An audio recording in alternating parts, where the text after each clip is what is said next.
Graça e paz a todos. Nós estamos mais uma vez para estudarmos a palavra do Senhor nosso Deus.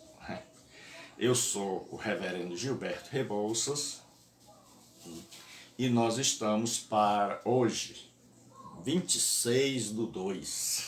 O mês está afindando. E nós estamos para mais uma meditação, um estudo na palavra do Senhor nosso Deus. Então vamos ouvir, como é de costume, a música do nosso irmão Asaf Borba.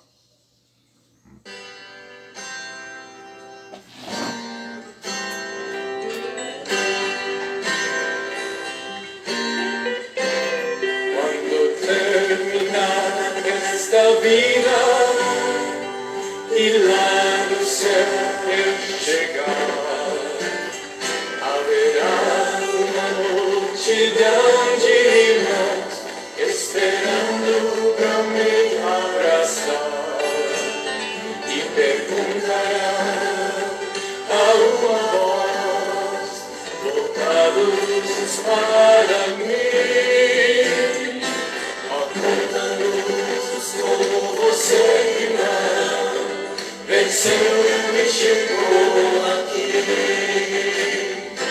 E falarei, cantarei de Jesus que me amou e que por este pecado a si mesmo se entregou. E falarei e cantarei de Jesus que me amou e que por este pecado a si mesmo se entregou.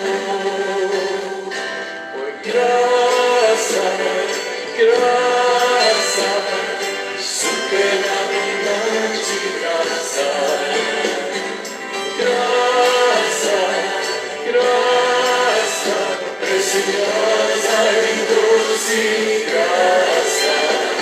Foi graça, irmãos, graça, irmãos, eu vos digo que foi assim. Foi só pela graça de Jesus que eu venci e cheguei aqui.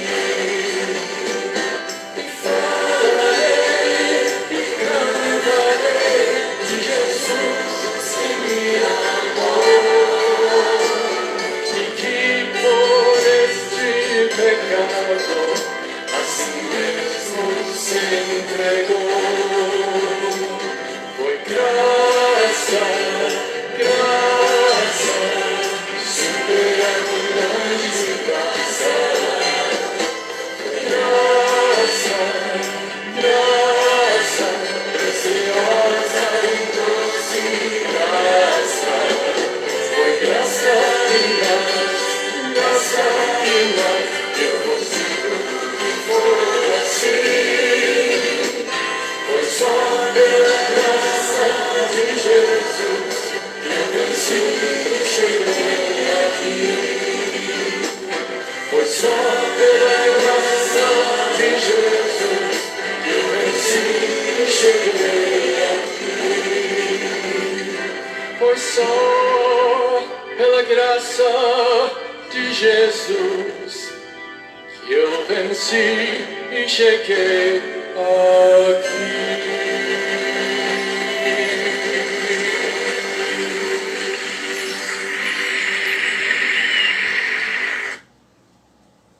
Que vem de cobra. Ixi, vamos ver como é que funciona isso? Graça e paz a todos. Então a irmã Rita já está aí, conosco, os irmãos estão chegando. Nós vamos abrir as nossas Bíblias no capítulo 9 do Evangelho de Lucas, para continuarmos as parábolas de Jesus. Hoje nós vamos falar sobre a raposa, o funeral e o arado. Certo? Então, Jesus sempre ensinou com figuras, com parábolas. Ana, Mara, Deus abençoe. A Aninha é uma aluna maravilhosa. Jesus abençoe.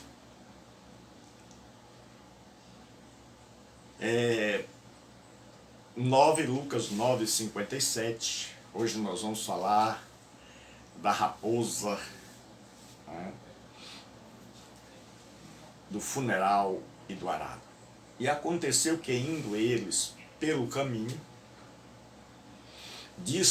lhe disse um Senhor: seguir-te-ei para onde quer que fores. E disse-lhe Jesus: as raposas têm covis e as aves do céu têm ninhos, mas o Filho do Homem não tem onde reclinar a cabeça.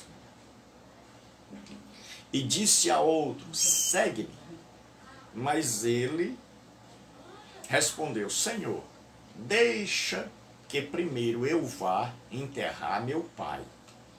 Mas Jesus lhe observou: deixa aos mortos o enterrar os seus mortos, porém tu vai e anuncia o reino de Deus. Disse também outro: Senhor, eu te seguirei, mas deixa-me primeiro despedir dos que estão em minha casa. E Jesus lhe disse: ninguém há que lança a mão do arado e olha para trás. Ninguém que lança a mão do arado e olha para trás é apto para o reino de Deus. Senhor nosso Deus e Pai, nós estamos em Tua presença, pedimos a Tua bênção, pedimos a Tua graça, pedimos a Tua unção para que o Senhor nos ensine, nos instrua, nos ajude a compreendermos, ó Deus, a Tua palavra. Em nome de Jesus, ó Deus, sê conosco, Pai. Eu peço, eu oro, em nome de Jesus Cristo, Teu Filho. Sê conosco, em nome de Jesus. Amém. Então hoje nós temos aqui 3, que é o do discipulado. E a cada resposta do chamado ao discipulado, Jesus usa uma metáfora, usa em cada uma dessas 3 uma espécie de pequeno dito parabólico. A primeira é da raposa, das aves. A segunda é de um funeral. E a terceira é de um arado. Então o que acontece? Primeiro, quando a gente quer... Existem 2 coisas quando a gente está pregando. Ou melhor, vou falar só de 2. Primeira é interpretação. Ninguém deve pregar sem antes interpretar o texto. Porque existe uma distinção entre interpretação e aplicação. A aplicação é o que mais se usa hoje. A pessoa lê o texto, não procura entender realmente o texto, não procura ver a questão do contexto histórico.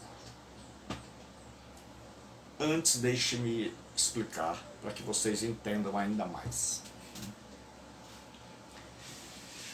Existem os métodos de interpretação. Nos dias de Jesus, havia o método de interpretação. Mas depois que a igreja, morreram os apóstolos, surgiu um grupo de homens, servos de Deus, chamados pais da igreja. Isso vem até Constantino. é chamado de patrística. Em alguns livros tem padres da igreja, porque era a palavra pai. Então esses homens que sucederam aos apóstolos, e o tempo em que eles viveram, dizem que houve 84 grandes teólogos, grandes eruditos, pessoas que eram da confiança, pessoas que começaram a dirigir a igreja com a morte de João, por exemplo, o último apóstolo. Esses homens, a igreja passou a chamá-los de pais. Então eles eram os pais da igreja. Só que em Alexandria, que era uma cidade muito conhecida pela interpretação, surgiu o método alegórico. Então eles alegorizavam tudo. E aí cada texto da Bíblia tinha uma infinidade de interpretação. Porque eles olhavam o texto e, por exemplo, Santo Agostinho, que foi um grande teólogo, mas que, devido ao seu tempo, ele estava sujeito a esse tipo de interpretação. Então ele interpretou o seguinte, só para você ter uma ideia, a parábola do bom samaritano. Ele dizia o seguinte, desceu de Jerusalém para Jericó, Agostinho dizia que era a queda, ou a perda da comunhão com o divino, da vida celestial. Foi assaltado o diabo, a estrada descendo era a queda. Jerusalém era a vida com Deus. César, Deus abençoe.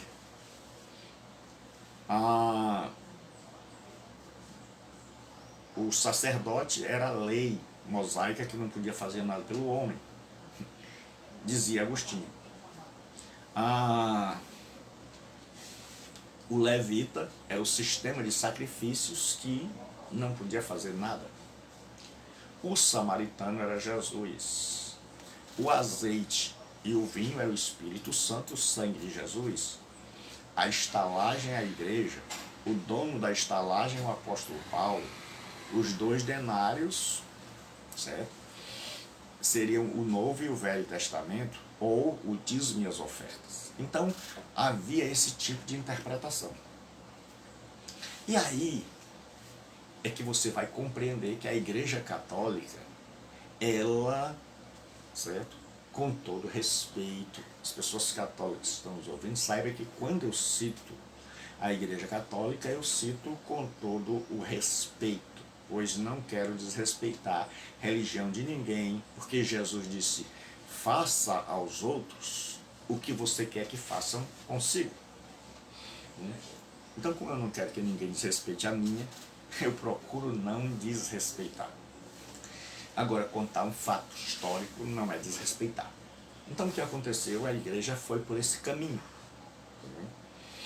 E ela começou a interpretar de forma alegórica. E aí surgiu todo tipo de equívoco, de interpretação. Milhares de interpretação, onde ninguém mais sabia o que era o quê. Porque cada um, eu podia interpretar de um jeito, a irmã Rita de outro, a Ana Maura de outro, Namara de outro, o César de outro. Então, cada um interpretava a seu gosto.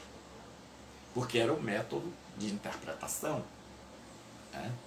Quando surgiu a Reforma Protestante do século XVI, os reformadores, percebendo isso, disseram, vamos voltar à Bíblia. E aí, eles passaram a interpretar a Bíblia de 2 maneiras. Primeiro, eles interpretaram a Bíblia de forma histórica. Como assim? Procurando saber o contexto da época. Certo? Procurando saber quem falou, para quem falou, onde falou, quando falou, como falou e por que falou. Porque quando você vê o que é o assunto, que assunto, qual é o assunto do texto? Onde é o local? Por que é o motivo? Certo? Quando é o tempo? Então eles começaram a fazer de novo uma interpretação saudável. Mas não só a interpretação histórica, a interpretação também gramatical. Por isso eu adoto o método histórico-gramatical. Eles, já que a igreja interpretava tudo simbólico, eles começaram a interpretar tudo literalmente. E eles diziam o seguinte: vamos interpretar a Bíblia literalmente. Barco é barco, mão é mão, pé é pé, mar é mar. Nada de mar revolto ser tribulação. Então eles disseram o seguinte. Aí, a partir desse princípio, os hermeneutas, que são chamados os intérpretes, eles foram dizendo: olha, a gente vai interpretar, enquanto possível, de forma literal. Quando não, aí é que a gente vai para o figurado. Aí surgiu o método histórico-gramatical, estudando a Bíblia também, levando em conta quem é o sujeito, a quem ele está falando, levando em conta também a língua grega, certo? O que o texto diz no original? Quem é o sujeito? Quem é o objeto? É um advérbio de lugar. Então eles usavam a sintaxe, a interpretação. Então aí a Bíblia começou a ficar clara de novo. Aquela nuvem de escuridão que pairava sobre a interpretação da Idade Média começou a se dissipar. E aí a Bíblia começou a ser interpretada de novo. E muitos livros foram sendo escritos, muita pesquisa foi sendo feita para que a gente pudesse fazer uma viagem até os dias de Jesus. E aí hoje nós temos muitos bons livros que podem nos ajudar, porque quando você lê com prazer, você viaja, você vai até Israel, sem sair de casa e sem pagar. Você conhece como é o norte, a Galileia, o sul, a Judéia, o Mar Morto, certo? Então você aprende. O grande problema nosso é que a gente acha que ler é castigo. Nos países de primeiro mundo, ler é descanso. No dia de descanso da pessoa, ela vai ler um livro. E hoje já tem muita gente no Brasil que se aculturou e descobriu que ler é um prazer. Certo? Então você tem duas opções: ler por prazer ou não ler. Certo? E o que acontece? Certo? Então, muita gente, influenciado ainda pelo alegorismo, ele só faz aplicação. Um lê um texto, aplica, certo? O outro lê outro texto, aplica de outro jeito. E aí você vai ver uma mesma história sendo aplicada, porque esqueceram o fundamental, a interpretação. A verdadeira aplicação só pode ser feita se você interpretar corretamente. Então hoje as pessoas, por exemplo, Jesus manda ir no barco, e ele fica orando, e vem uma tempestade, e o povo começa, ao invés de procurar saber por que Jesus mandou, por que Jesus veio andando sobre as águas, por que Jesus esperou até a quarta vigília, o que era a quarta vigília, por que Jesus passou a noite orando, por que Pedro afundou. Então eles só aplicam. Ele diz: a tempestade são os problemas da vida. O mar às vezes está bom, às vezes está revolto. Então vai uma série de aplicações. O barco é a minha vida. Então esse tipo de interpretação corre um risco de aplicação de eu estar dizendo o que Jesus nunca quis dizer. Agora, quando eu procuro, em primeiro lugar, interpretar, aí não. Quando eu vou aplicar o que Jesus realmente quis dizer. Então, pregar é algo muito, muito sério, que requer de nós uma boa interpretação e muito trabalho. Certo? Então, vamos lá. Nossa parábola de hoje é a raposa, o funeral e o arado. Então, o primeiro homem, ele chega para Jesus e ele diz, certo? E aconteceu, versículo 57, capítulo 9 de Lucas, versículo 57. E aconteceu que, indo ele pelo caminho, lhe disse um homem, Senhor, seguir-te-ei para onde quer que fores. Então, o primeiro chega para Jesus, Jesus está ensinando, uma multidão está seguindo, dentro da multidão alguns estão se tornando matetês, que é discípulos, e naquela época um discípulo é um seguidor, é um aluno, mas não é como hoje. Naquela época, quando você seguia um rabi, um mestre, você queria ser igual a ele. Então havia uma espécie de aliança. Ele era considerado seu senhor, seu pai, e a pessoa abria mão de tudo para segui-lo e queria ser como ele, e crer como ele, e ensinar como ele, e viver como ele. Então era um compromisso seríssimo. Certo? Não era como hoje que você entra num curso, nem faz as provas, nem estuda, o professor às vezes nem é tão bom, ou então a pessoa sai, some e não dá nem satisfação. Não, naquela época era diferente. Ser discípulo era você querer ser igual ao mestre, né? Seguir as pegadas, as pisadas. E muitas vezes as pessoas não entendiam o que significava seguir a Jesus, como hoje também. Veja que eu só aplico depois de ter interpretado. Hoje muita gente quer seguir a Jesus sem conhecer as implicações do que significa seguir a Jesus. E eu espero que hoje a gente aprenda um pouquinho, né? Então, aquele homem disse, olha, está entusiasmado. Entusiasmo vem de cheio de Deus. Então, quando você está cheio de Deus, você está entusiasmado. Em Theos, em Deus. Certo? Então, seguir-te-ei para onde quer que fores. Aí Jesus olha para aquele homem e ele conta a primeira parábola. Ao invés de Jesus dar uma resposta, dizer, meu amigo, rapaz, eu aqui não sou bem-vindo. Ninguém me quer. Jesus conta uma parábola. Certo? Ele diz assim, disse-lhe Jesus, o homem diz, eu vou te seguir para onde quer que fores.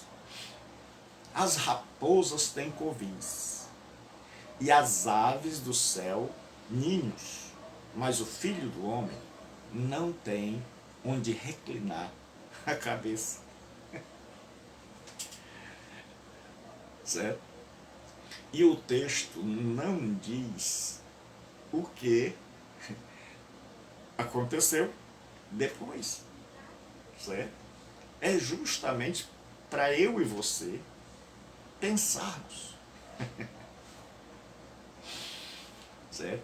Então, naquela época, Jesus estava dizendo também, é possível que dentro disso, né, era um lugar de perseguição. Então, as raposas, os edomitas, que eram parentes de Israel, mas considerados imundos, eles eram chamados de raposas. Herodes também é chamado de raposa, por causa da sua esperteza, malícia. Então, em primeiro lugar, é como se Jesus estivesse dizendo, olha, rapaz, o negócio é bem mais profundo. Aqui em Israel, todo mundo de fora, mesmo que não seja tão bem querido, mas consegue um lugar para morar. Principalmente na Galileia, que era chamada de Galileia dos Gentios. Porque Israel tem lá no norte a região da Galileia. Lá no sul, lá embaixo, tem a Judéia. E no meio tem a Samaria. E do outro lado do Jordão, tem 10 cidades gregas chamadas de Decápolis. Decápolis. Deca, em grego, é 10. Polis, cidade. Decápolis quer dizer 10 cidades. Então havia 10 cidades gregas, que é chamado de Transjordânia. Certo? Então, o que acontece? Jesus está lá na Galileia, na parte pobre. Então ele fez seu centro ministerial, sua base, Cafarnaum. Por isso que ele vai dizer, e tu, Cafarnaum? Porque Jesus exerceu seu ministério a partir de Cafarnaum. Ele está ali na Galileia, no meio dos pobres, no meio da pobreza, daquela turma que ele está dizendo, olha, aqui todo mundo é aceito. Aqui as raposas têm covis e as aves do céu têm ninho. Você está muito entusiasmado? Você ouviu falar que eu sou o filho do homem? E se eu sou o filho do homem, o Messias, então eu sou rei. Se eu sou rei, eu tenho muita coisa. Se eu sou rei, então você já está querendo arrumar um lugar no meu reino, certo? Para quando eu estabelecer meu reino, você ser um membro da realeza, então você está muito esperto. Aí Jesus diz, olha, as raposas têm covis, elas cavam um lugar lá, ou elas encontram um lugar, e elas moram ali. Elas têm residência. As aves do céu têm ninhos. Mas eu não tenho onde reclinar a cabeça. Ou seja, ninguém aqui me quer. Ninguém me aceita. Eu não tenho uma casa. Eu não tenho um salário para pagar você. Então Jesus podia dizer tudo isso, mas Jesus diz apenas uma parábola. E aquele homem entendeu tudo. E por que Mateus não coloca e o homem foi embora? E o homem desistiu? E o homem ficou triste? E o homem disse, mas Senhor, eu pensei que era assim. Não. Por que ele não bota o resultado? Porque ele quer que eu e você façamos a mesma reflexão. Se a gente está disposto a seguir a Jesus, tem que saber que nós vamos seguir alguém que não promete nada material. Que disse, olha, meu reino não é deste mundo. A raposa tem mais do que eu. O pássaro tem mais do que eu. Eles têm onde reclinar a cabeça. O filho do homem não tem. Ele está dizendo, eu não tenho onde dormir. Não tenho uma morada certa. Eu estou viajando, pregando e contando com a bondade das pessoas que me acolhem. E aí a gente pousa numa casa, pousa na outra, mas a casa nunca é minha, apesar de eu ser o dono de tudo. Sempre alguém me dá a janta, alguém me dá a oferta. Tem umas mulheres aí que me seguem e elas têm dinheiro e elas ofertam. E aí a gente pode comprar o pão, mas ainda tem um discípulo meu aí que ele tira o dinheiro das ofertas. Além de ser pouco, ele tem aí um discípulo que rouba. Então o que acontece? Jesus diz, as raposas têm covis, as aves do céu têm ninho, mas eu não tenho. Então, em Israel, o povo aceitava todo mundo que viesse para lá, principalmente para Galileia. O povo geralmente entrava ali.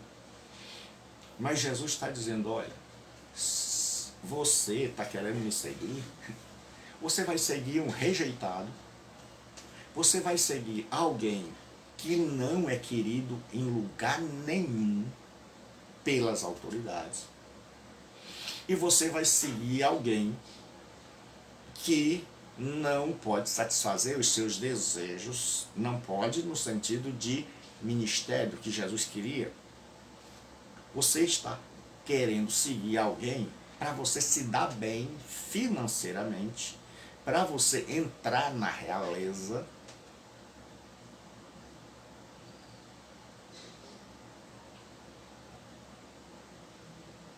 Não, certo? Então o que acontece? Não. Então o que acontece? Jesus, com uma parábola, responde àquele homem. Diz, olha, você está equivocado.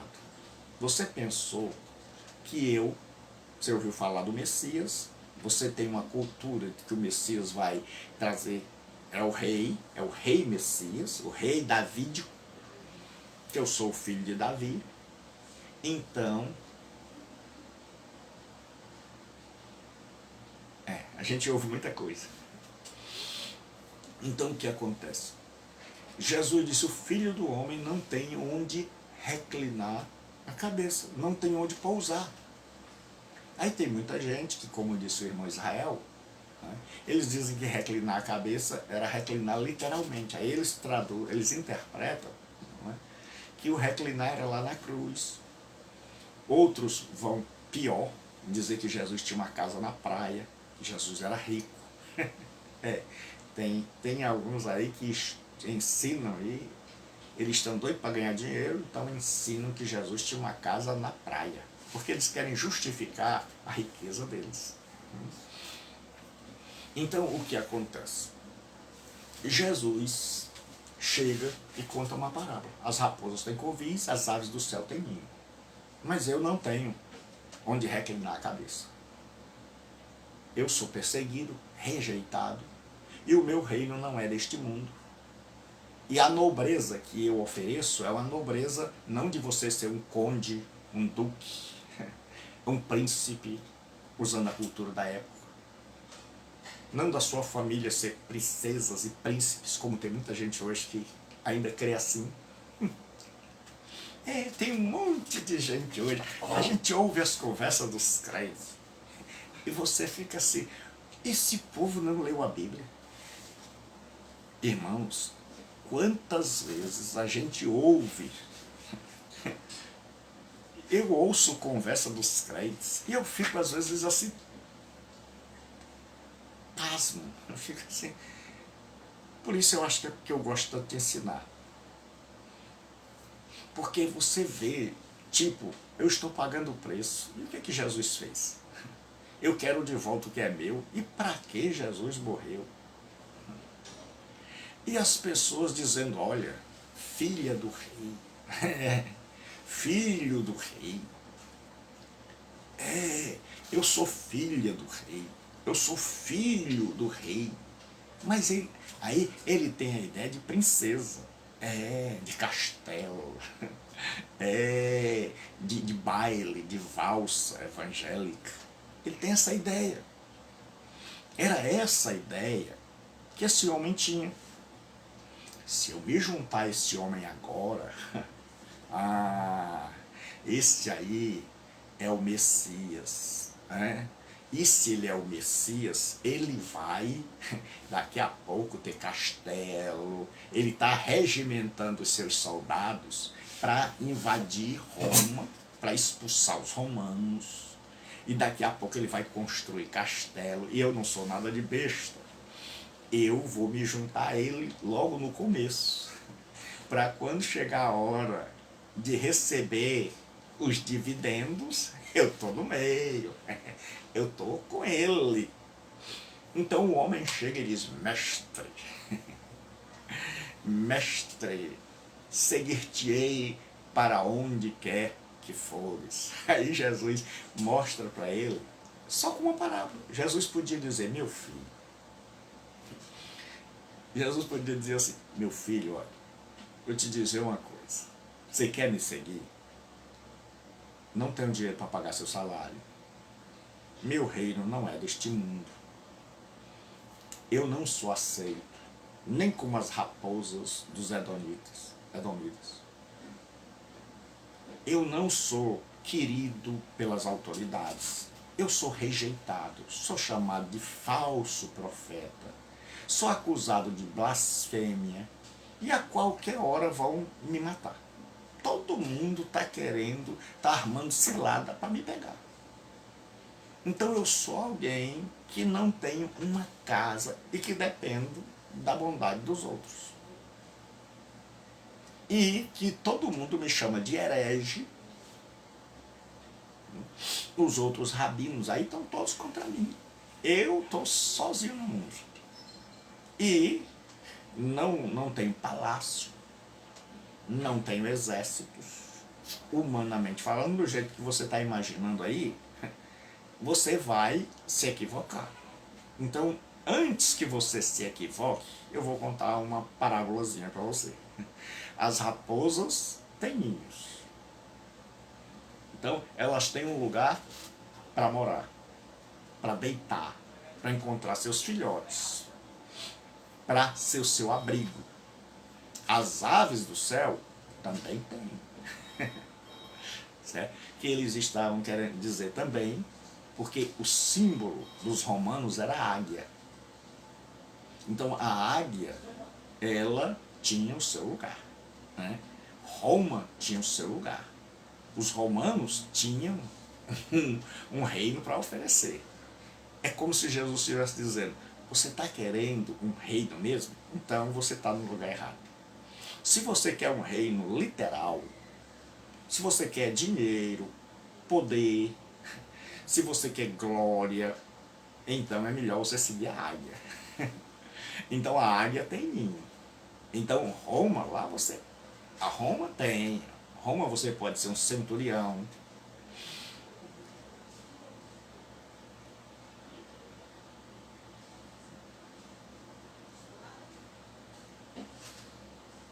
Pastor. Eu não entendi, meu.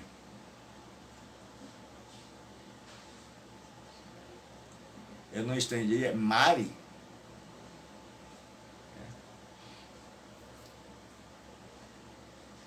Eu não entendi. Estou lendo aqui, Mari, ele tinha casa, não sei quem é Mari. Então vamos lá. Escrevam em letra maiúscula, pelo amor de Deus. Então vamos lá. O que acontece? Jesus está dizendo àquele homem, você quer glória? Porque naquela época o que tinha mais glória era a águia, eram os romanos. Então Jesus diz, ó, os romanos têm glória humana. As raposas têm covis, têm um lugar para ficar. Mas eu não tenho onde reclinar a cabeça. Então Jesus chega para mim e para você agora, depois que a gente já interpretou. Jesus está dizendo, o que você busca quando você me procura? O que você busca? Não, Jesus não tinha casa. Quando a Bíblia fala que Jesus tinha uma casa à beira-mar, não é à beira-mar. Ali é uma tradução que as pessoas não sabem traduzir. Certo? Jesus não tinha casa. Existem textos que parece que ele tem. Porque diz, Jesus estava em sua casa. Mas ali era a casa de alguém que alguém tinha cedido. E no Oriente Médio, quando você cedia algo a alguém, aquele alguém ficava responsável. Então a casa é como era dele. Lembre-se que o ministério de Jesus, certo? O ministério de Jesus era um ministério itinerante, certo? não dava para ele ter casa. Se ele chamou os discípulos para abandonar família, pai, casa, terreno, como é que ele mesmo ia ter casa? Que incoerência, certo? Então muita gente não percebe isso. Jesus está dizendo, vocês vão ver aqui mesmo, né? Se vocês tiverem um pouco de paciência, vão aprender. Se começarem a fazer um monte de perguntas antes de eu terminar de ensinar, aí não vão entender mesmo não. Jesus, ele chega e diz assim, nós vamos ver, o rapaz diz assim, eu vou enterrar meu pai. Ele diz, não. Pedro, Tiago e João deixam os barcos, deixam a mulher, deixam tudo e vão seguir a Jesus Cristo. Jesus, ele não para. Jesus, ele não está parado, ele está sempre em movimento. Ele está da Galileia, de Cafarnaum, ele vai embora. Então ele tinha sempre um lugar, nem uma sepultura ele tinha, foi emprestado. Não, irmão, tudo bem, pode fazer as perguntas, só que tenham paciência que eu vou ensinar.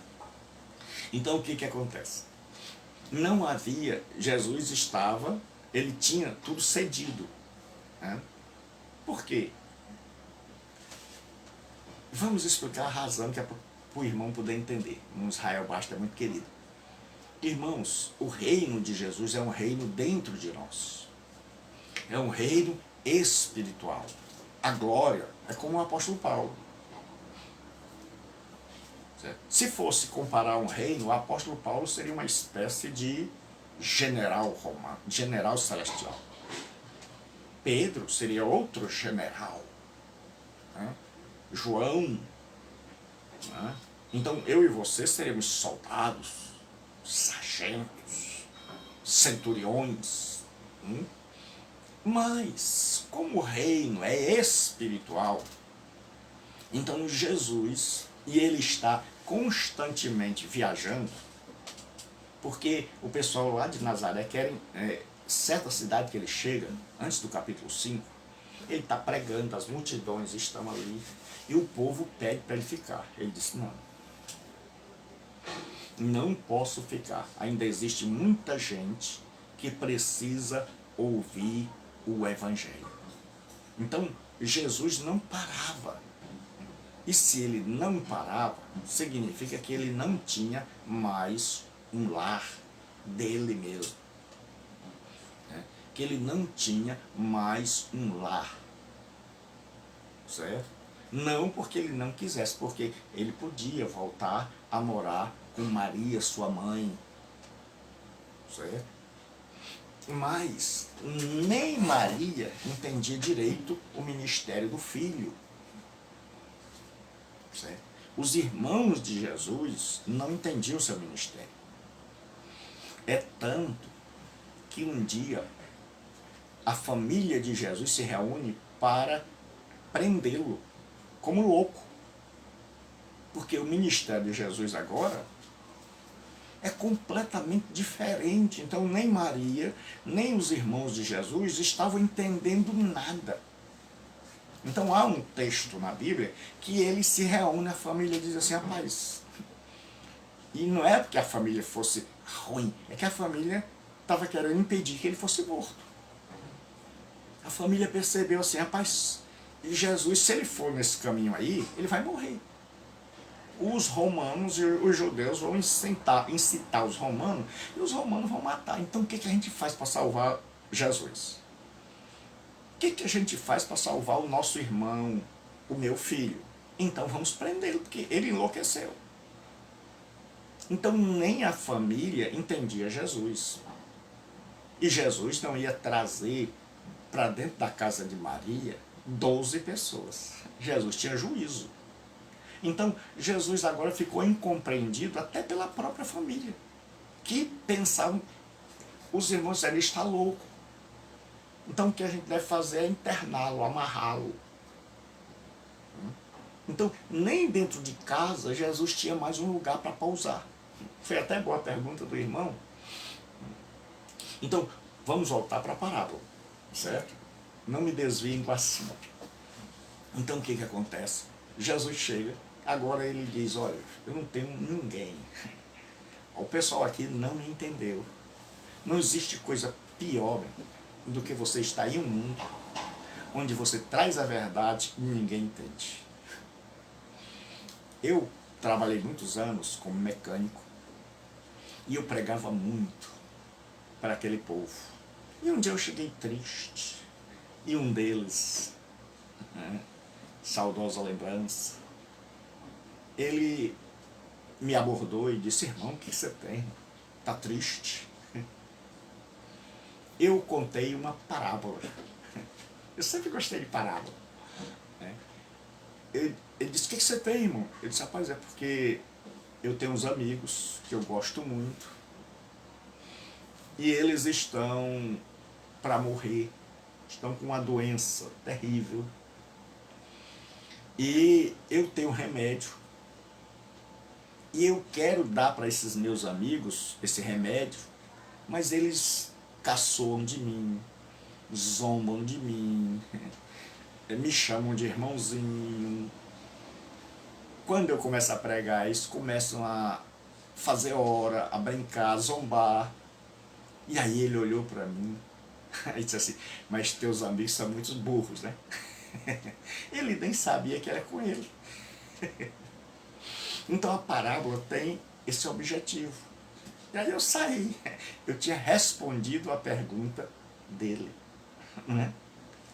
Então Jesus agora está respondendo a pergunta, mas aquela história, quem tem ouvidos para ouvir, ouça. Porque Jesus ele cria agora umas frases. Quem tem ouvidos para ouvir, ouça. Ou seja, se você quer entender, pense. Se você quer me seguir, faça as contas. Certo? Então, ser crente é fácil, ser discípulo de Jesus é difícil. Aí, Jesus agora, ele anula toda a conotação de materialismo, de acumulação de bens. Porque o reino dele não vai ser material. Então, se Jesus tem uma casa, certo? Mesmo pequeno, o pessoal diz: olha, aí vai ser o palácio. Você já imaginou? O pessoal vai hoje lá para o túmulo, onde eles supostamente imaginam que Jesus foi enterrado. Agora você imagine se Jesus tivesse uma casa. Então todo mundo estava peregrinando para ir passar um dia na casa de Jesus. E chega lá: ai, foi aqui que ele viveu. Mas você não vai encontrar em Jerusalém um lugar da casa de Jesus, certo? Você não vai. Eu preciso fazer isso tudinho para poder explicar que certos teólogos estão completamente equivocados. Porque se Jesus tivesse tido uma casa dele, todo mundo estava preservando essa casa e tudo que era arqueólogo estava atrás dessa casa, que ia dar muito dinheiro. Quem é que não ia querer passar uma noite, dormir no quarto que Jesus dormiu? Ver a casa. Ah, meu irmão, a peregrinação seria tremenda. Se vão ao lugar que ele foi enterrado. Né? Mas ninguém nunca procurou pela casa. Por quê? Porque qualquer pessoa que estuda teologia, por mais simples que seja, vai saber que o reino de Deus era um reino espiritual. E que Jesus não parava. Ele saía, dormia em um lugar, encontrava uma pousada. Por isso que ele gostava de Marta e Maria e Lázaro. Porque quando ele passava em Betânia, ele já sabia onde ia dormir. Então, muitas vezes, quando ele não tinha nenhum amigo na cidade, ele dormia no campo, com os colegas, com os discípulos. Por isso eles viajavam, né, em grupo, para que um fizesse companhia ao outro, né, para que não fossem assaltados pelos bandoleiros no meio da estrada, porque eles caminhavam a pé, de norte a sul. Então agora vamos lá, vamos voltar para a parábola. Então o que acontece? Jesus, com uma pequena parábola, diz: olha, as raposas têm covis. Roma, que as aves têm a águia, o símbolo de Roma é a águia. Por isso que Jesus, onde estiver o corpo, aí se ajuntarão as águias. Aí algumas traduções dizem os abutres. É porque Roma vinha no ano 70, a águia, para devorar o Israel morto. Não o Israel aqui. Israel, nação morta espiritualmente, no ano 70, foi devorada pela águia romana. Então Jesus diz o seguinte: as aves do céu têm ninho, meu filho. Eu falei, você quer um reino mesmo? Do jeito que você está imaginando? Então é melhor você ir procurar se aliar aos romanos. Procurar o imperador romano. Procurar o Pôncio Pilatos, que é o governador. Você está no caminho equivocado. Só que Jesus não precisou dizer isso. Jesus simplesmente contou uma parábola. As aves do céu têm ninho, as raposas têm covis, as aves do céu têm ninho, mas eu não tenho onde reclinar a cabeça. Então aquele homem entendeu. Eu que estava pensando que ia me dar bem. Eu que estava pensando puramente humano. O grande problema é porque as pessoas esquecem das riquezas espirituais. Esquecem que Jesus disse: não ajunteis tesouro na terra. Mas qualquer pessoa quer tesouro aqui. Por quê? Qual é a diferença? É porque o tesouro aqui, ele dá uma espécie de segurança. Por exemplo, se você tem muito dinheiro, se você tem aí 50 mil, 100 mil, 200 mil, né, você não está muito preocupado com a pandemia, não. Porque você tem um bom plano de saúde, você sabe, eu tenho um melhor leito, então eu posso ficar dentro de casa. Eu não estou preocupado com a velhice, porque eu tenho dinheiro, eu tenho casa, eu tenho carro. Então, quando eu ficar velho, eu só vou viajar. Não estou preocupado. Então, o dinheiro, o status, o se aposentar como um vereador, um deputado, um juiz, um engenheiro, um funcionário público de alto escalão, isso dá uma certa garantia do ponto de vista material. Como a nossa fé é pouca, então a gente quer uma garantia material. Então a gente quer um bom emprego. Qual é o sonho que a gente tem? É assim, rapaz, se eu tiver um emprego numa Petrobras da vida, num banco, se eu for eleito, se eu tiver um emprego no exército, de capitão, general, se eu tiver boa casa, tiver uma boa renda, um plano de aposentadoria, então eu estou tranquilão na vida. Eu tiver bons amigos, influentes, que eu possa brincar no trabalho e eles arrumam outros para mim na hora, então eu estou tranquilão, eu estou cheio de fé, eu estou confiando. Né? Então sempre foi assim. O povo sempre achou que o material é que dava segurança para a gente. E aí, ninguém queria andar pela fé. A fé estava no que é material. Até hoje. Certo? Então, depender de Deus não estava nos planos do povo. Dizia assim: o meu futuro está nas mãos de Deus.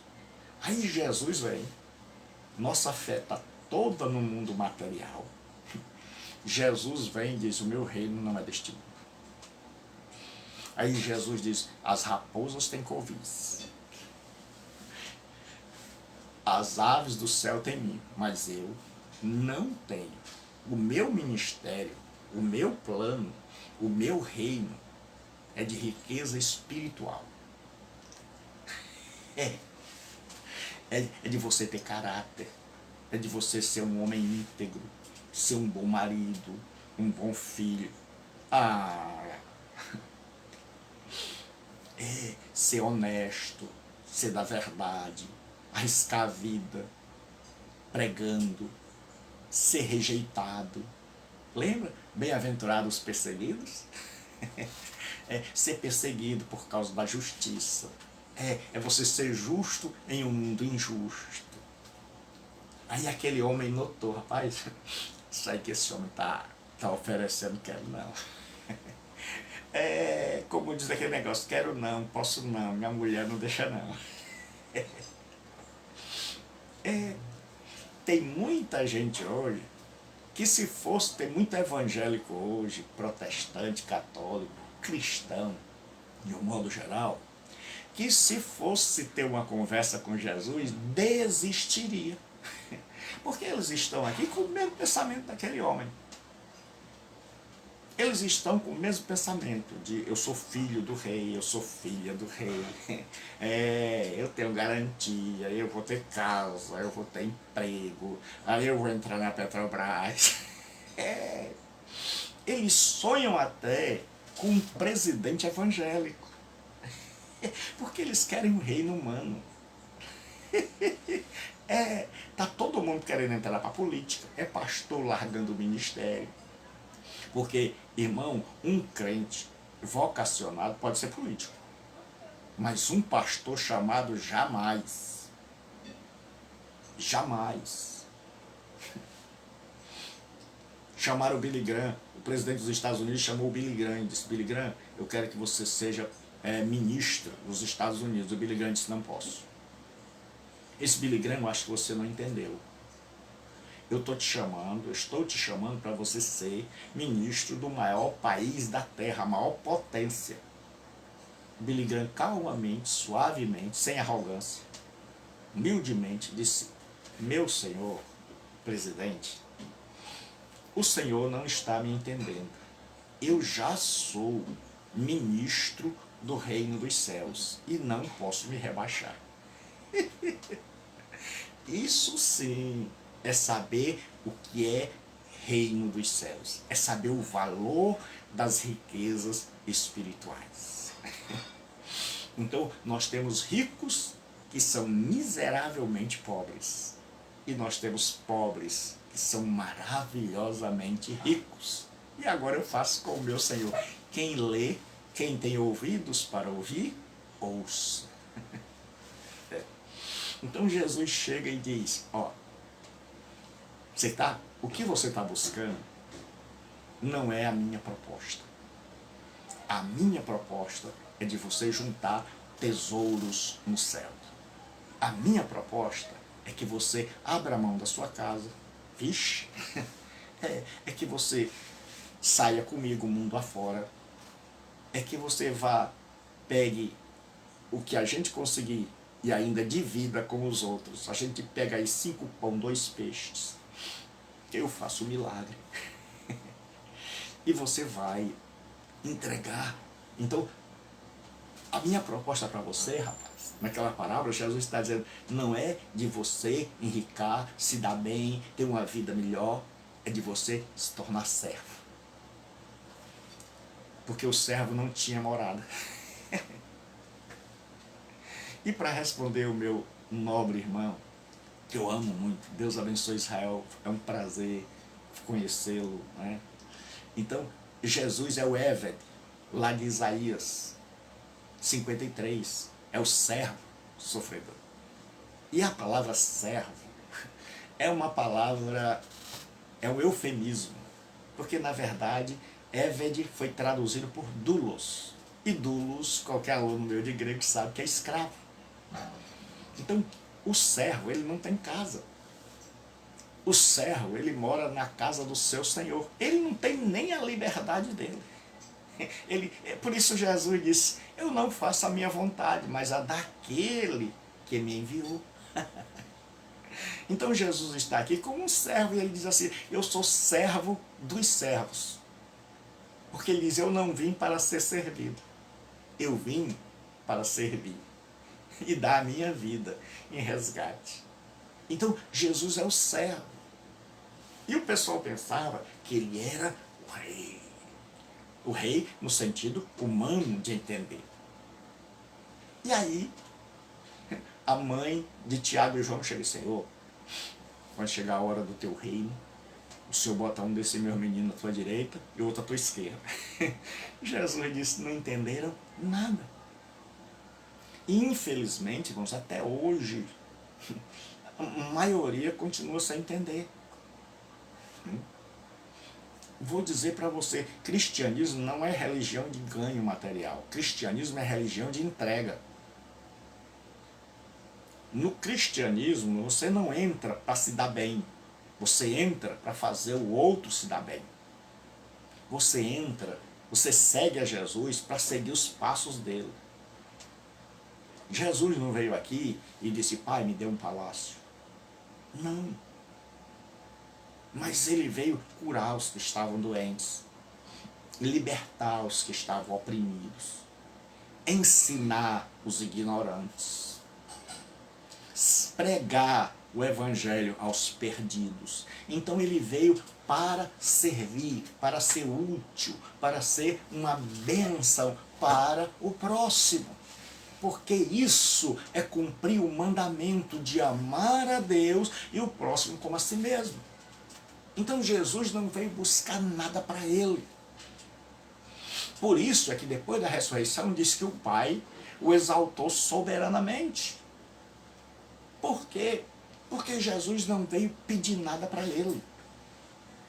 Ele veio como servo de Deus, como escravo do Pai, que só fazia o que o Pai mandava, e ele nos deixou esse grande exemplo de que se eu quero realmente ser rico, de que se eu quero realmente ser abençoado, de que se eu quero andar em sintonia com Jesus, eu tenho que pensar no meu próximo.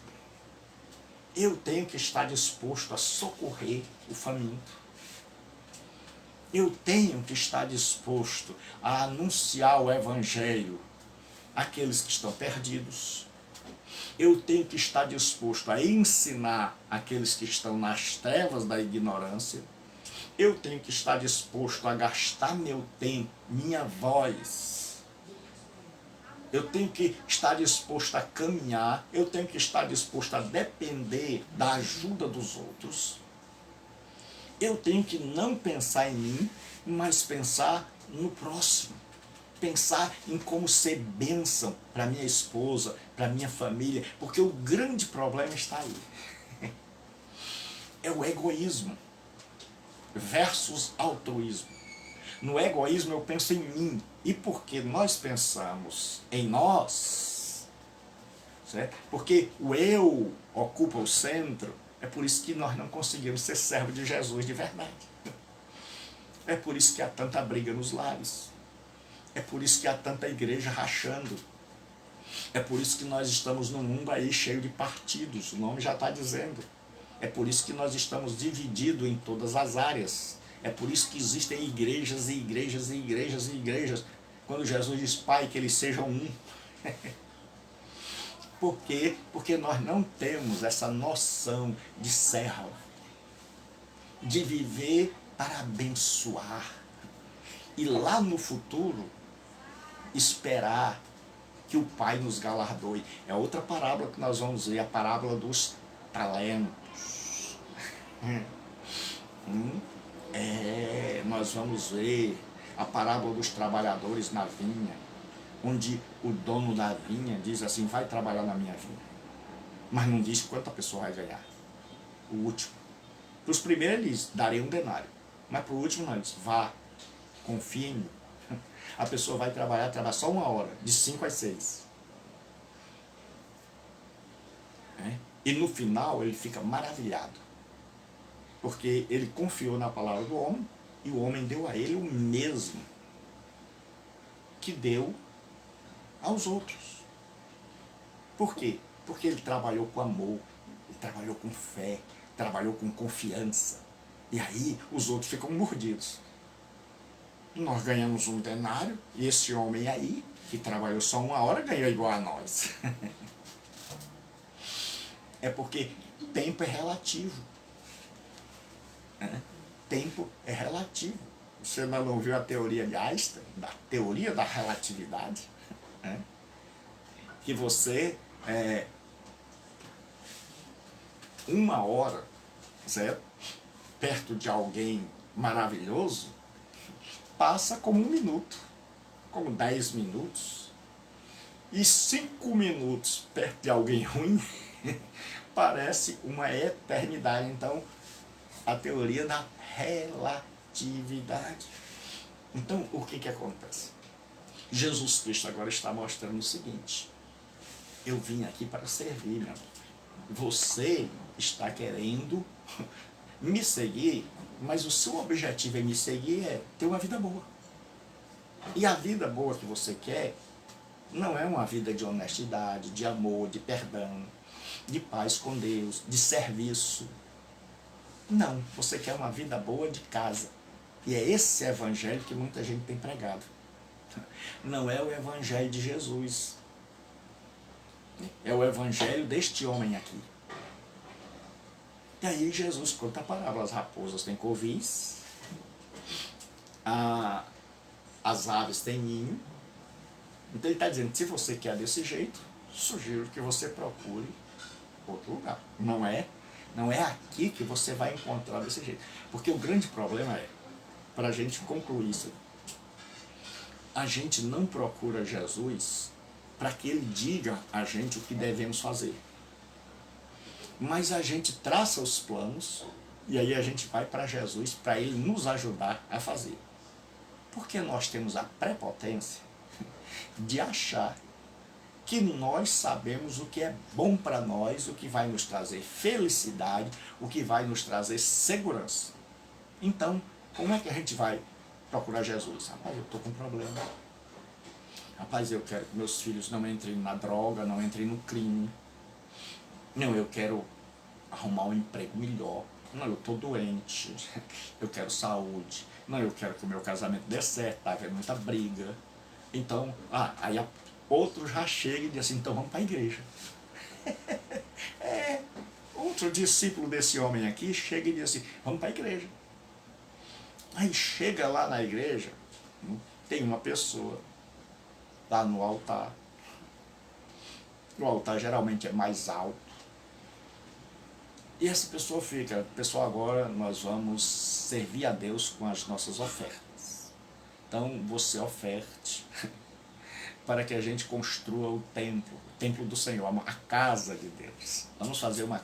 E a casa de Deus não pode ser qualquer uma.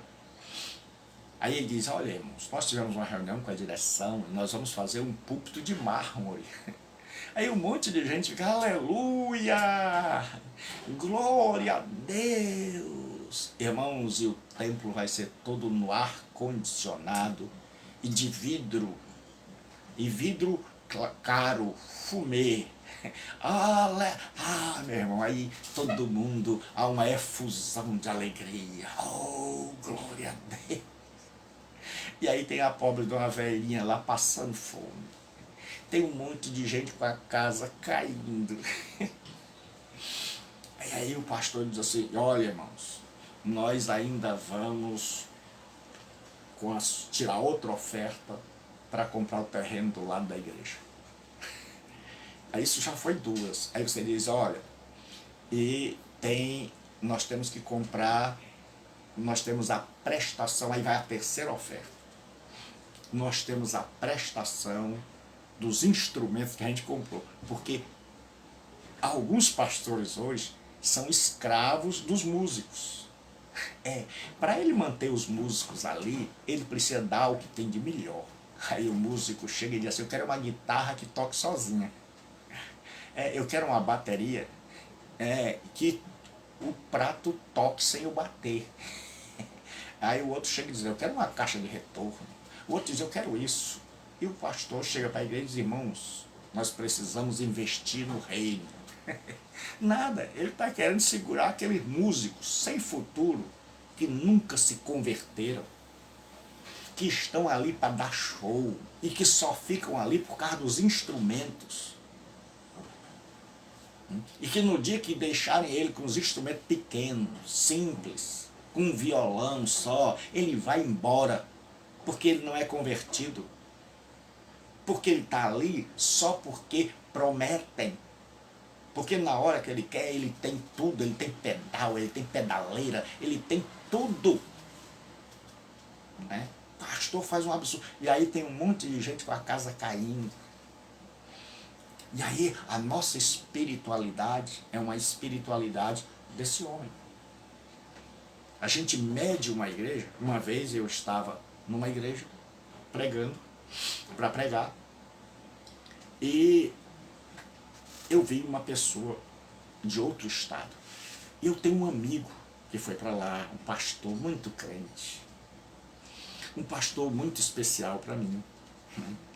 E quando eu estou aqui do lado, a pessoa diz: olha, pastor Gilberto, eu sou do estado tal. Eu disse: ah, rapaz, tem um amigo lá, um amigo muito querido. Como é que o amigo tá? Como é que o fulano de tal tá? Esse pastor disse para mim: tá bem. Eu disse: bem? É. Ele disse: ó, tem fazenda, tem uma caminhonete, cabine dupla, tem gado. Eu disse: não, irmão. Eu estou falando como é que ele está espiritualmente. Aí o homem disse para mim assim, aí não sei não tenho muito contato com ele. Tá vendo? A pessoa hoje é medida pelo que ela tem. Pela igreja. Então você vai assim, aí a gente se impressiona. Não foi essa a proposta de Jesus. A proposta de Jesus foi de abandonar para servir. Não foi de acumular. Não foi de confiar: eu tenho um bom emprego. Se fosse assim, Mateus jamais teria largado a coletoria. É um emprego federal, né? Você receber os impostos e entregar na mão dos romanos. E você cobrar. E você ficar rico.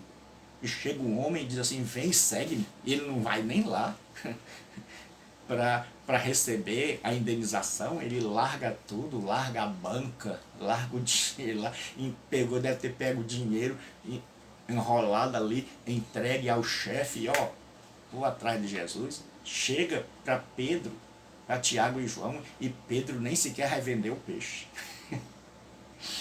E Pedro, Tiago e João seguem a Jesus, né? E há uma possibilidade de que eles tenham vendido o peixe, vendido os barcos e entregue, né? Mas a vida deles agora não era mais peixe. Jesus disse: farei de vocês pescadores de homens. Então seguir a Jesus é essa ruptura. Essa ruptura com a raposa, com o Herodes, com o judaísmo. E hoje não, nós estamos nos judaizando. É o kippá, é o shofar, é a menorá, é tudo. É a ruptura com a águia romana, com o poder, com a riqueza, com a ostentação. E é seguir o Divino Mestre, em espírito e em verdade. Criando neste mundo um reino espiritual e servindo. E dizendo: Senhor, eu abri mão de tudo. Pedro diz: Senhor, e nós que tudo deixamos e te seguimos. Ele diz: não há ninguém que tenha deixado pai, mãe, terras, casas, por amor de mim e do Evangelho. Então, o amor a Jesus tem que ser superior. Tem que ser maior que tudo. E o amor ao Evangelho, ele diz que não haja de receber aqui 100 vezes mais, e lá no céu a vida eterna. Então, quem tem ouvidos para ouvir, ouça. Se você não é cristão, hoje você pode seguir a Jesus Cristo. Se você procura em Deus bens materiais apenas, se você não está, você não é cristão, e você não está interessado numa riqueza de caráter, numa riqueza espiritual, então Jesus não é a opção. Mas se você está desiludido, você já viu que tem gente que tem tudo na vida e ainda está roubando. Se você já percebeu que o problema é interior, que nós temos gente com boa educação, mas que mata a esposa, que nós temos gente com muita cultura, com muito poder na mídia, mas que é contra Jesus Cristo. Se você está cansado desse mundo, onde as mulheres, algumas, né, fazem qualquer negócio para ter um silicone, para passear de iate, para ter fama. Porque a feiticeira, a Joana Prado, quando ela vivia seminua, todo mundo sabia. Agora que é uma serva de Deus, que anda direitinho, que vive na igreja, ninguém vai atrás. E ela teve que optar. Ela teve que escolher. Rapaz, quando eu sair daqui, que eu vesti a roupa, os holofotes não estão mais. O grande problema é esse. É que quando você segue a Cristo, você fica só no holofote de Deus. Deus fica vendo. E nós queremos visibilidade. É por isso que a gente quer cargo na igreja. É por isso que todo mundo briga por cargo. Porque a gente quer ser visível. E Deus é invisível. Então, se você está cansado, se você não é cristão, e você está cansado desse mundo, onde a pessoa luta, e quando chega lá, é igual o cachorro que correu atrás do trem. Você não sabe o que fazer. Você está vendo um monte de gente rica, mas adoecida, ruim, perversa. Um monte de gente com fama, mas doente, mais triste, mais infeliz. Um monte de gente que, para se dar bem na vida, se deixa usar, abusar. Se você conheceu esse mundo e você está cansado de ser fingido, falso, hipócrita, e de viver num mundo assim, e você quer riqueza de verdade, você quer ser transformado no caráter, você quer ser limpo, você quer poder deitar no travesseiro e dormir com a consciência tranquila. Você quer ter as riquezas que o ladrão não rouba, que a traça não rói e que a ferrugem não destrói, as riquezas que duram para sempre. Se você quer ser súdito de um reino, porque o reino de Nabucodonosor, Babilônia passou, o medo persa passou, o reino da Grécia, do Alexandre o Grande, passou, o reino romano passou, mas o reino de Cristo não passará. E por que não passará? Porque é espiritual. Porque começa no meu coração. Porque é a transformação da sua vida.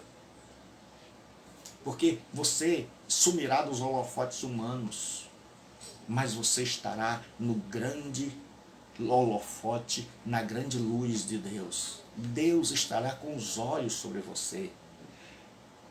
Então, não importa o que o mundo diz, não importa, o que importa é o que Jesus diz.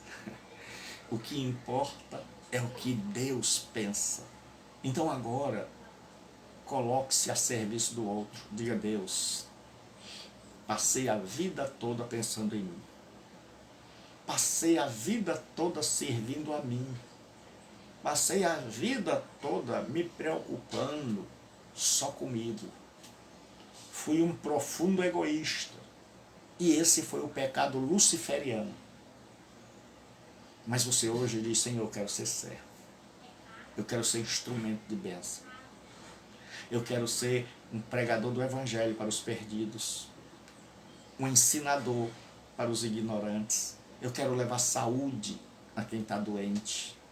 Eu quero levar alimento a quem está faminto. Eu quero, Senhor, servir. Eu quero seguir os passos de Jesus. Então, se você é crente e você descobriu, meu Deus, eu tenho pensado só em mim. Eu não tenho seguido a Jesus Cristo, eu estou longe, eu estou no mesmo caminho desse homem aqui. E eu nunca descobri que eu preciso servir. Que eu estou neste mundo para servir. Que Jesus serviu até as últimas consequências. Até morrer. Então você que não é cristão, ele morreu por você. Ele sabia. Ele disse, se eu continuo me socorrendo os pobres, pregando a verdade, combatendo o equívoco, se eu continuo desse jeito, Jesus sabia, mais cedo ou mais tarde eles vão me matar. Mas ele preferiu morrer do que se aliar aos falsos. Porque ele muito bem podia dizer, olha pessoal, eu vim aqui para expulsar os romanos. Eu vim aqui para liderar uma guerra. Não tinha faltado gente. Ele podia muito bem fazer como os políticos, vamos melhorar as ruas. Vamos construir. Eu vou curar todo mundo aqui, ninguém mais vai ficar doente. O povo teria gritado. Ele teria dito, eu vou dar casa, emprego, e Pilatos vai se ver comigo. Mas não foi essa a proposta. A proposta de Jesus foi de servir. E vem uma mulher de fora e ele serve, ele cura. Aí Pedro vai e mete a espada na orelha do servo do sumo sacerdote que vem prender Jesus. Jesus diz, Pedro, você não entendeu, Pedro, ainda a essa altura do campeonato, Pedro. Você não entendeu. E aí Jesus apanha um pedaço de orelha, e como ele é médico dos médicos, ele coloca aqui, certo? E faz um implante. E aí o homem fica assim, como é que pode? Eu vim para dar umas tapas nesse homem, eu vim para indicar, eu vim para me alegrar com a desgraça dele.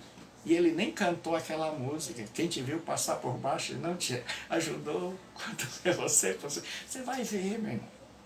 Nós estamos cantando em desacordo com o ensino de Jesus. Nós estamos vivendo fora de sintonia. E qual é o objetivo desse estudo? Ao meio-dia. É fazer com que eu possa ver, eu, Gilberto Rebouças, possa ver se eu estou em sintonia com Jesus. Se eu estou andando de acordo com Jesus. E quantas vezes eu olho e eu vejo que eu estou fora. E eu vejo que eu estou pensando muito em mim. Eu vejo que eu estou pensando muito na minha família. Eu vejo que eu ainda não abri mão como eu devia ter aberto. E aí eu vou pedindo, Senhor, vai me transformando. O Senhor vai me mudando. Às vezes eu penso, eu descubro, olha rapaz, eu ainda tenho muitas coisas materiais, eu ainda estou muito preocupado com o material. Eu estou preocupado muito com a minha velhice. Eu estou preocupado com a minha mãe, com as minhas filhas. Então todos nós temos que refletir. E aí a gente vai ouvindo isso e dizendo, Senhor, que aqui nós não estamos para pensar no outro, nós estamos para pensar em nós. E dizer, Senhor, eu tenho sido servo, eu tenho trilhado o teu caminho, ou eu tenho buscado a raposa, a religião, ou eu tenho buscado a águia, o poder, a força, a glória humana, ou eu tenho seguido Jesus, buscado servir, ser uma bênção, ser um instrumento de Deus. Então, assim como não tem qual é a resposta daquele homem, fica em aberto. Qual é a minha resposta? Qual a sua resposta? Que caminho nós queremos seguir? O da raposa? O da águia? O dos bens materiais, da glória deste mundo, que garante aqui uma certa segurança? Ou seguir aquele rabino novo, sem saber onde vai pousar, sem saber que vai ser sabendo que vai ser perseguido, sabendo que a qualquer hora pode ser morto, sabendo que vai trabalhar muito, sabendo que vai socorrer os outros, sabendo que vai ser instrumento de bênção, mas para os outros, e confiando que no final Deus dará a verdadeira riqueza. Então, qual a minha resposta? Qual a tua resposta? Deus abençoe. Até amanhã. Até segunda.